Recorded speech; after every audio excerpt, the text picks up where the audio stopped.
Every hunter who set foot on Cutter's Hollow between the last day of October and the 8th of November came out early, and not one of them, in 11 years, could say exactly why. The wolf never attacked. It didn't have to. And the year Marlowe Voss finally walked in anyway, carrying a rifle he had no intention of firing and a photograph he had carried in his jacket pocket for over a decade, the wolf was already waiting for him at the tree line, as if it had known he was coming before Marlowe knew it himself. It was not a normal wolf. Men who had hunted that ridge their whole lives, men who had put down bears and tracked mountain lions through 3 states, would not go near it. It stood taller at the shoulder than any wolf on record for the region, its coat the color of wet ash, and it had a habit that no wildlife biologist who studied the case files could explain. It never killed a human being. Not once in 11 years, despite dozens of chances. It only stood. It stood in the exact center of a trail and would not move for hours. It circled tents at night and left without so much as tearing a zipper. It herded grown men backward through timber with nothing but its eyes and a low sound in its chest, and every single time, it happened during the same 8 days in late autumn, the same 8 days the wolf had claimed as its own since a car went off Route 9 and into the ravine below Cutter's Hollow 11 years before. The county had a name for that week before most people even understood there was anything to name. Hunters called it Wolf Week, half joking, half not, and every outfitter in 3 towns knew to warn newcomers off Cutter's Hollow, specifically during that stretch, the same way they warned people off thin ice on the reservoir in March. A state biologist had come out twice over the years, too, studied the animal, filed 2 reports that contradicted each other, and eventually stopped returning calls about it because the behavior didn't fit any model that wildlife science had a name for. Genuinely territorial wolves did not, as a rule, spend 11 years failing to kill anyone. Something about that single glaring exception had made the whole legend feel less like folklore and more like a puzzle nobody in the county had the patience or the courage to finish solving. Marlowe knew that stretch of road better than he knew his own hands. He had walked it 100 times since, in every kind of weather, looking for something the search teams had missed. What he was carrying into the hollow that November was not just a rifle and a photograph. It was the last item ever recovered from that wreck, a single child's hiking boot, size 6, found frozen into the mud on the bank 2 days after the crash, half a mile from where the car itself had finally been dragged out of the water. There had never been a second boot. There had never been anything else at all. What happened to Marlowe Voss over the next 8 days would be written up quietly in a state file that few people would ever read, and it would end with the discovery that not one person on that ridge, including Marlowe, was prepared for. 11 years earlier, Briar Voss had been 17 years old, sitting in the passenger seat of a car driven by a man 3 times her age who had been drinking since noon, on a road that dropped 40 feet into black water on one side and rose into unbroken forest on the other. She had been coming home from a friend's house. Marlowe, 23 at the time, and 3 years into his first posting as a junior game warden, had told her he would pick her up. He had gone to a bar instead, told himself he had 1 hour to spare, and by the time he remembered, it was already snowing sideways, and his sister had accepted a ride from a man named Hollis Cade instead of waiting for a brother who wasn't coming. The car went off the road 11 miles from town. Hollis Cade walked out of the ravine 3 hours later, half frozen alone, and told the search teams he had no memory of anything after the guardrail. Briar Voss was never found. Divers worked the ravine for 6 days before ice made the water too dangerous to search further. The car itself wasn't recovered until the spring thaw, empty, the passenger door torn from its hinges by the current. A single boot on the bank was the only trace of a girl who, as far as the state of record was concerned, had drowned and been carried downstream into water too deep and too fast to to ever give her back. Marlowe had never accepted that file as closed. He kept her room the way she'd left it. The bedspread still creased in the shape someone had left it 11 years ago. A stack of textbooks on the desk for a semester she never finished. He sent flowers to a grave that held nothing but a folded photograph and a lock of hair, on a date that was not a death date but a disappearance date, because he had never been able to bring himself to write the other word on the form. The county required him to file every year to keep the case open. He had broken off an engagement 4 years earlier because his fiancée had asked him gently over dinner on a night it was supposed to be about something else entirely, when he was going to let his sister rest, and something in him had gone cold and final at the question, as if resting were the one thing he refused to allow either of them to do. He filled the years between with work, the way men in his family had always filled the years between things. He knew the county's back roads better than the men who plowed them. He could read weather off a tree line the way other people read a phone screen, could tell from 50 yards whether a set of tracks belonged to a dog running loose or something with more purpose behind its stride. He had built, without ever quite admitting it to himself, an entire career around the skill of finding things other people had given up looking for. And there was a version of his life, one he tried not to examine too closely on the long drives home, in which every lost hiker he had ever brought back down a mountain had been, in some private accounting he kept without meaning to, a kind of substitute for the one person he had never been able to find. He was 34 years old, and the last time anyone had called him by a nickname instead of his full name had been his sister, who used to call him Lo when she wanted something, and Marlowe Voss, full and formal, like a teacher taking attendance, when she was furious with him. He had not been called anything but Marlowe in 11 years, and there were nights, driving a long empty stretch of Route 9, past the guardrail that had never quite been replaced to match the rest of the road, when the silence of that felt like its own kind of grief, separate from the larger one, small and specific, and entirely his own. For 11 years, the land around Cutter's Hollow had sat mostly untouched, owned by a logging company that had let the lease lapse and never quite gotten around to renewing the survey. That changed the summer before Marlowe's 40th trip into those woods, when the company sold the timber rights and a permit office informed him, as the regional game warden now responsible for signing off on wildlife impact before any crew could go in, that someone was finally going to have to walk the hollow, document what was living there, and file a report that would open the gate for chainsaws. He volunteered before anyone could assign it to someone else. He told his supervisor it was because he knew the terrain. That was true. He did not tell her the rest, which was that he had spent 11 years finding reasons to walk every acre of that ridge except the 2 square miles.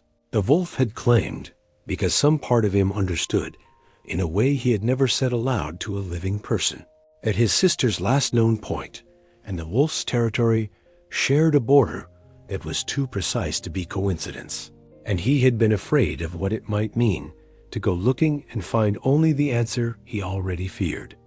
He hired Hollis Cade to guide him in. It was not sentiment.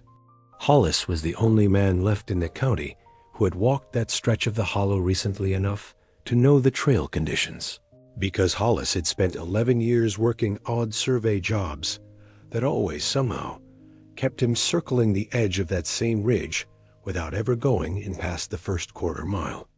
Marlowe had noticed that pattern once, years ago, filed it away, and never asked the man about it directly. He told himself there was no reason to. Hollis Cade had walked out of the crash a broken, guilt-heavy drunk who had never touched alcohol again and had spent a decade doing quiet, unpaid favors for the Voss family, clearing their gutters, plowing their driveway, appearing at Breyer's empty casket memorial every year without being asked. Marlowe had decided a long time ago that a man who felt that much guilt over surviving an accident was not a man he needed to interrogate further. He brought a third man along because regulations required a 2-person minimum crew and Hollis, at 58, was no longer cleared for solo overnight assessments. Fenwick Dre was 26, newly certified, eager in the specific way of someone who has read about wilderness work far more than he has practiced it. And he had heard the stories about the hollow wolf, the way most young hunters in the county had, as a legend that made for good conversation, and that he privately did not believe. They planned to go in on the last day of October and come out by the 8th of November, the same window the wolf had defended for 11 straight years, because the survey deadline gave them no other choice, and because Marlowe, if he was honest with himself, in the 1 or 2 minutes each day he allowed himself to be, wanted to be there during exactly that week and had never let himself examine why. He packed the boot. He told himself it was for scent work, in case cadaver dogs were needed later, standard procedure. He did not tell himself the truth, which was that he could not walk into those woods without it, the same way he could not have walked into them without the photograph of Briar at 16, laughing at something off camera, the last picture ever taken of her, which he had carried folded in his wallet until the creases wore through, and then carried loose in a jacket pocket instead, close to his chest, for 11 years. The first 2 days went the way every survey went on the surface. They logged deer sign, black bear scat, a bobcat den nobody had recorded before, the ordinary bureaucratic texture of a job that existed to put numbers into a report. Hollis kept them to the outer quarter mile, citing terrain, citing light, citing a dozen small reasons that Marlowe noted without commenting on, the way he noted most things now, filed and unspoken. Fenwick talked too much on the first day and not enough on the second, the way people did once a place started working on them in ways they couldn't yet name. And by the second afternoon, even he had stopped commenting on how quiet the birds had gone the deeper they walked. Marlowe noticed it too, though he didn't say so. Somewhere around noon on the second day, the ordinary forest noise of the outer ridge, jays, squirrels, the small constant business of a healthy woods, thinned out to almost nothing, as if every living thing with the sense to do so had learned, over 11 years, exactly which 2 miles of that ridge belonged to something else, and had simply stopped arguing about it. He found himself listening harder than the work required, the old instinct of a man who had spent a career learning to read what a landscape wasn't saying as much as what it was. On the second night, something circled their tents for 11 minutes, unhurried, deliberate, never once brushing canvas hard enough to move it. Fenwick woke everyone with his flashlight shaking in his hand, the beam swinging wild across the dark. Hollis told him to stay still and stay quiet, and something about the flat certainty in the older man's voice, the complete absence of any surprise at all, was the first thing that made Marlowe start watching him more closely than he watched the tree line. A man hearing that sound for the first time did not sound like that. A man hearing it for the 11th year running might. On the third day, they found the first sign that was not a wolf sign at all. It was a trail, faint, deliberately faint, the kind of path made by someone who had spent years learning how to walk through wilderness without leaving one. It ran along a game trail for a while, and then split off toward higher ground, toward a part of the ridge that did not appear on any of the survey maps, because the maps themselves were 11 years out of date, and no one had walked that section since before the road went into the ravine below it. Hollis said it was an old trapper's route. He said it with his eyes on the ground, and not on Marlowe. And Marlowe, who had spent a career reading the small tells of men who were not quite lying, but were not telling the truth either, said nothing and filed that away too. That night around the fire, Fenwick finally asked the question the way young men ask questions when they've decided to stop pretending they aren't afraid, straight out, no preamble. He asked whether either of the older men actually believed the wolf was just a wolf. Hollis stared into the fire for a long moment before answering, and when he did, his answer was strange enough that Marlowe turned it over in his mind long after the others had gone quiet. Hollis said that in 11 years of working this county, he had come to believe there were things an animal could decide to protect that had nothing to do with territory or food, and that once an animal made that decision, there wasn't a rifle built that would talk it out of keeping it. Fenwick laughed, uneasy, and asked what exactly there was up on that ridge worth protecting like that. Hollis didn't answer that part at all, and this time even Fenwick noticed the silence had weight to it. On the morning of the 4th day, they found the first physical sign that something other than wildlife was moving through the hollow with purpose. A cache of firewood, split and stacked with a neatness no animal could manage, tucked beneath an overhang where rain wouldn't reach it. Hollis said it was probably decades old, left by whoever had built the ranger cabin, the maps still marked as abandoned. Marlowe crouched and touched the cut ends of the wood, and the pale, unweathered color of the grain told him a different story, one he didn't say out loud yet, which was that whoever had split that wood had done it recently enough that the resin hadn't fully dried. That evening, 4 days before the anniversary of the crash, Marlowe found something in the bottom of his own pack that he had not put there. A folded scrap of cloth, sun-bleached, tied in a specific double knot that only 2 people in the world had ever used. A knot he and Briar had invented as children playing hide and seek in these exact woods. A signal that meant I am close. Don't look for me yet. Wait for the whistle. He had not seen that knot in 11 years. He had not told a single living person it existed. He sat with it in his hand for a long time before he understood that someone had been inside his pack at some point in the last 3 days and had left it there on purpose. He did not sleep that night. Somewhere past 2 in the morning, far off across the ridge, he heard a sound he had not heard since he was 9 years old. 3 low notes, rising and falling in a specific pattern, the exact whistle he and his sister used to find each other in these woods when one of them was hiding. He told himself it was a bird. He told himself it was the wind moving through a hollow trunk in a way that mimicked a whistle. He told himself several things that night, none of which he believed, even as he was telling them to himself, and none of which let him sleep. He lay in the dark, running the math of it over and over, the way he had run the math of the crash site 100 times in the years since. Distance from the road to the water, current speed, water temperature, survival windows for a 17-year-old in November. Numbers he had memorized so completely they no longer felt like information and had become something closer to liturgy. He had always known, somewhere underneath the numbers, that a body could survive that fall and that current if it reached the bank fast enough and found shelter fast enough. And he had always told himself that possibility didn't matter, because 11 years of silence made it functionally impossible, regardless of what the numbers said.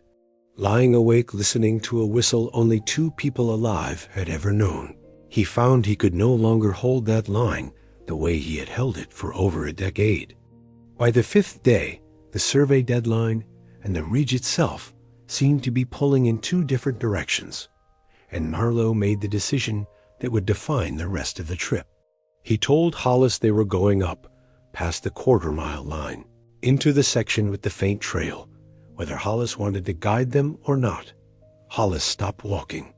For the first time since Marlowe had known him, the older man's composure broke, just slightly, just enough to show what was underneath it. He said there were things on that ridge better left alone. He said it in a voice that cracked on the word alone, and Fenwick, who had spent 5 days growing increasingly convinced that both older men were hiding something, finally asked the question outright. What exactly is up there that has you so scared of a wolf that's never killed anybody? Hollis didn't answer. He turned and kept walking, and this time he led. What Marlowe didn't know yet, because he could not have known it, because Hollis Cade had carried the actual weight of it, alone for 11 years, and had never told a living soul, was that the guide walking in front of him had not, in fact, lost his memory in that crash. He remembered every second of it. He remembered swerving to avoid a deer that had never actually been there, a lie he had told himself so many times it had become load-bearing. He remembered the car going through the guardrail with a 17-year-old girl still inside it. He remembered crawling out of the wreck himself, badly hurt but alive, and hearing, over the sound of the current, a voice calling for help from somewhere downstream at the search teams. Arriving hours later in the dark and the snow, never heard at all. He had gone looking 2 days after the search was called off, telling no one, using a limp he hadn't yet fully recovered from to search a half-mile of riverbank on his own. He had found her 9 days after the crash, alive, feverish, half-starved, sheltering in the collapsed remains of an old ranger cabin 2 miles upstream from where the car had gone in, having crawled and walked and crawled again through some of the roughest terrain in the county, with a broken collarbone and a will that the search teams, with their dogs and their grid patterns, had simply never accounted for. She had begged him not to tell anyone, not her brother, not the sheriff, not the man who had been driving drunk and would go to prison the moment anyone learned she'd survived to say so. She told him, in words a 17-year-old should never have had to use about her own family, that she could not face what waited for her at home. The fights, the blame, a brother who had promised to come and hadn't, a mother whose grief she had already decided, in the fevered logic of a girl half dead from exposure, would be easier to carry than her own return. Hollis, terrified of prison, ashamed beyond speech, and facing a girl who had just told him she would rather disappear completely than go home, made the worst decision of his life and agreed to keep her secret. He built her a shelter that first winter, half a mile from the cabin, disguised as a hunting blind, working at night so no one on the search team still combing the lower ridge would ask questions about the fresh cuts in the timber. He brought her food twice a month for 3 years, hiking in on nights with no moon, telling his own family he was checking trap lines that hadn't held an animal in a decade. Every single time, some part of him hoped she would finally tell him she was ready to go home. And every single time, she asked him instead to give her a little longer. He told himself each time that a little longer was a kindness. It took him years to admit to himself that it might also have been a mercy he was granting himself, because as long as her secret stayed a secret, so did his part in causing it. The deliveries continued for 3 years, until the winter, a litter of orphaned wolf pups, their mother killed by a poacher's trap 2 ridges over, wandered starving into the hollow and Marlowe Voss. 17 turned 18 turned 19, alone in the woods with nothing left to lose, began leaving them food too. By the time the pups were grown, Marlowe no longer needed Hollis's deliveries most months. She had learned to live off that land the way almost no one alive still could, and the pack she had raised by hand had made her, in every way that mattered to a group of animals that measured loyalty in scent and presence rather than words, one of their own. The largest of that litter, a gray-black male who had been the runt and should not have survived that first starving winter at all, had lived because a girl who understood better than anyone what it meant to be left for dead had refused to let him die. She named him Ash for the color of his coat, and for 11 years, every time hunting season brought strangers into range of the woman he had grown up beside, Ash had done the only thing he knew how to do to keep her safe. He made himself impossible to ignore, and he made the humans leave. The pattern only ever sharpened during the first week of November, because that was the week Briar's body remembered, even when the rest of her tried not to.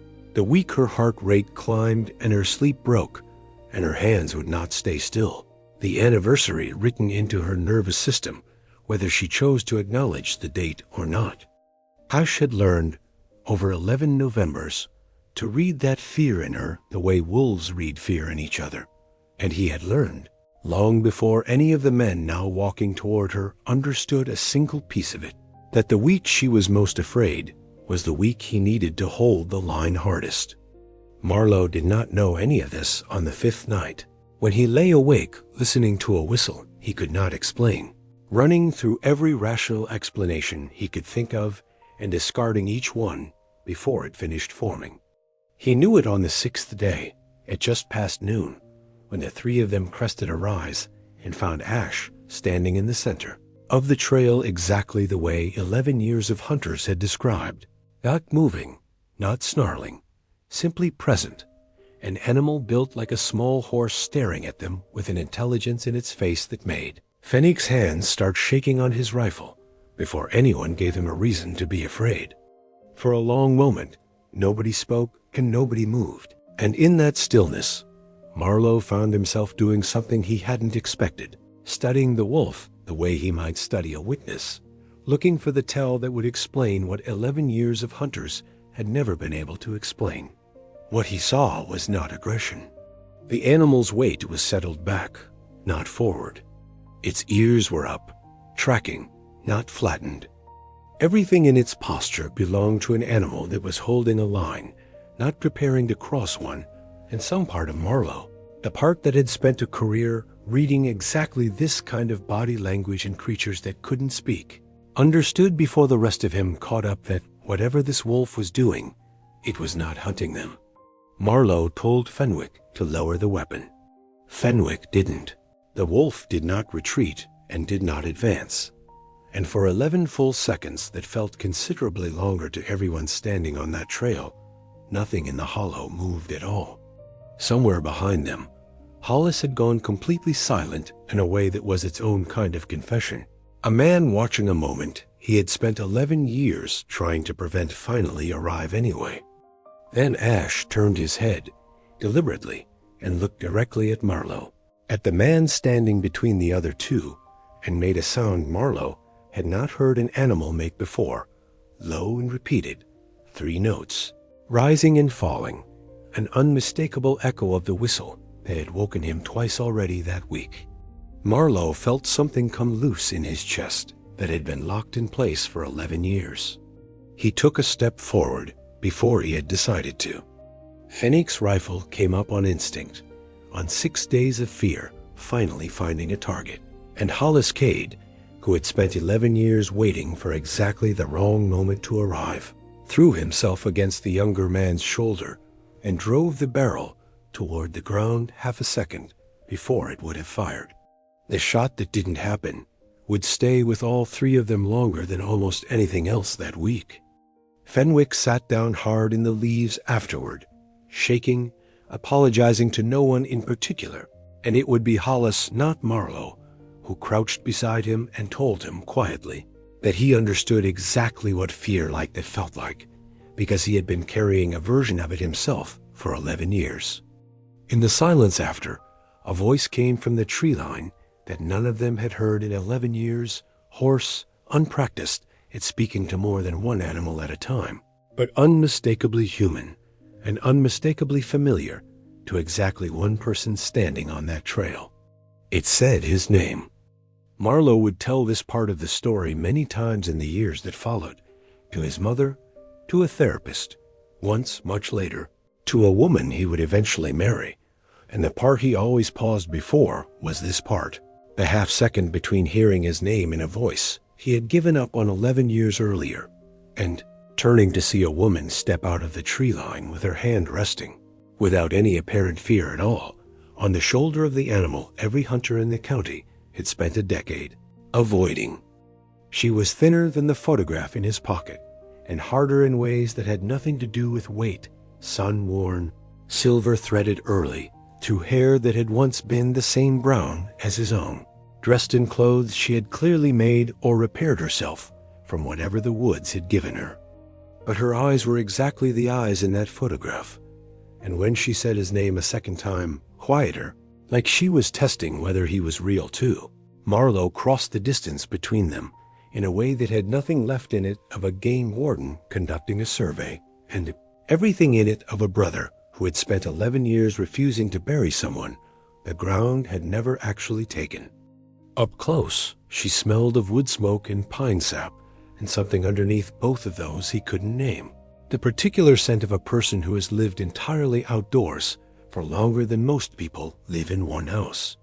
Her hands, when they closed around his arms to steady herself, were rough in a way their mother's hands had never been, calloused across the palm in patterns that told their own story about 11 years of building fires and skinning game and climbing rock to escape, weather that would have killed almost anyone else who tried to survive it alone.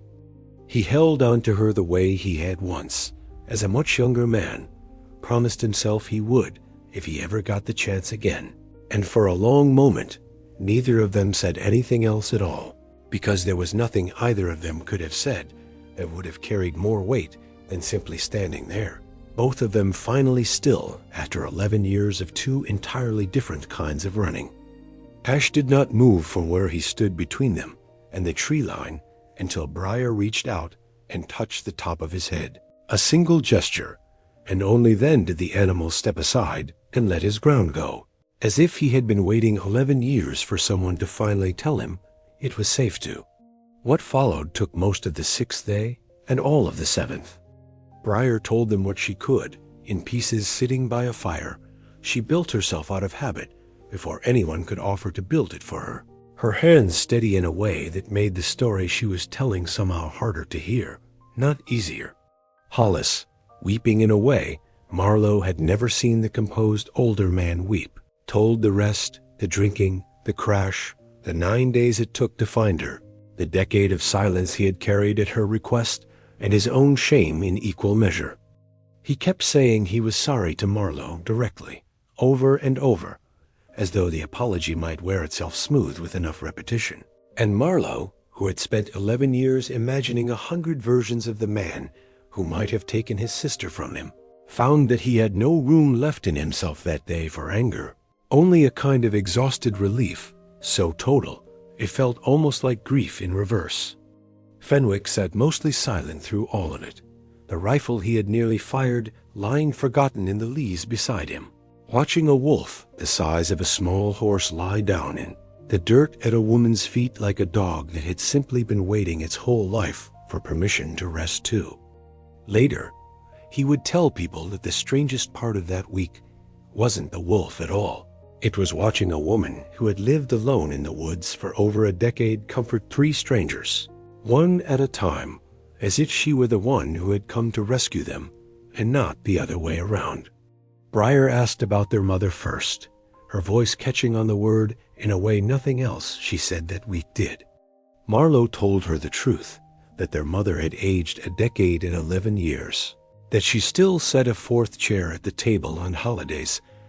Out of habit, nobody had the heart to correct, that she would need time to believe this was real before she could let herself feel the joy of it. The way people who have grieved too long sometimes have to relearn hope in careful, guarded pieces. Briar nodded at that, like she had expected nothing less, and asked no more questions about home that day, as if she understood she would need to take the rest of it slowly too. She did not want to leave the hollow immediately, and no one, this time, tried to make her. She said she needed to do it slowly, the way she had once needed 11 years to learn how to survive without a single other human voice. And Marlowe, who had spent a career learning that some rescues cannot be rushed without breaking the person you're trying to save, told her she could take as long as she needed, and meant it in a way he had never meant anything more. He spent those last 2 days doing the thing he had once been unable to do 11 years earlier. He simply waited for her, without a schedule, without a deadline, on the ground she had chosen, for as long as it took. She came down off the ridge 8 days after they had walked in, on foot beside her brother, on a morning when the logging survey Marlowe had been sent to complete sat forgotten and unfinished in his pack. She stopped once, halfway down, and looked back the way a person looks at a house they have lived in far longer than they ever meant to. Ash followed them as far as the tree line and no further. He sat where the forest broke into open ground and watched them go the way he had watched every hunting party leave for 11 Novembers before this one, except that this time, Briar turned back once, lifted her hand, and the wolf, who had guarded her secret longer than most marriages, last simply watched her go and did not follow, because he finally understood in whatever way an animal understands such things, that the woman he had spent his entire life protecting no longer needed protecting from the world she was walking back into. Her homecoming was not simple, and nobody who was there ever pretended it had been. There were months of small, difficult relearnings: how to sit in a room with the television on, how to sleep with a roof instead of open sky, how to let her mother hold her for longer than a few seconds without her whole body going rigid with an instinct that had kept her alive for 11 years and now had nowhere useful left to go. But she stayed. Every week she stayed was, by her own private accounting, a decision, and every one of them, she told Marlowe once, felt easier than the week before it. The logging company's survey was eventually filed, amended, and quietly denied by a state review board that cited, among its reasons, the presence of a wolf population too significant and too undocumented to disturb, and Cutter's Hollow remains, to this day, the only stretch of that county's forest that has never once been logged. Marlowe never told anyone at the review board the real reason he had recommended denial, though he suspected, from the careful way his supervisor signed off on it without a single follow-up question, that she understood more than she let on. Fenwick left game warden work within the year, unable to shake the memory of how close his own fear had come to costing someone everything, and took a job instead training search and rescue dogs. Work, he later said, felt like the only way he knew how to make peace with that week. Hollis never fully forgave himself, and never fully needed to, because Briar herself, in the months that followed, made a point of showing up at his door on Sundays with coffee, an act of grace neither of them ever discussed directly, but that both of them understood for exactly what it was. Investigators who later reviewed the case, mostly out of curiosity, noted one detail that made it into no official report, but that Marlowe never forgot. The boundary of Ash's territory, the exact line that 11 years of hunters had learned never to cross during the first week of November, ran for 2 miles along the ridge and stopped almost to the foot at the spot where a single child's boot had been pulled frozen from the mud the morning after a car went into the water below, the last physical trace anyone had ever recovered of a girl who, as it turned out, had simply been waiting all this time for someone to finally walk far enough into the trees to find her.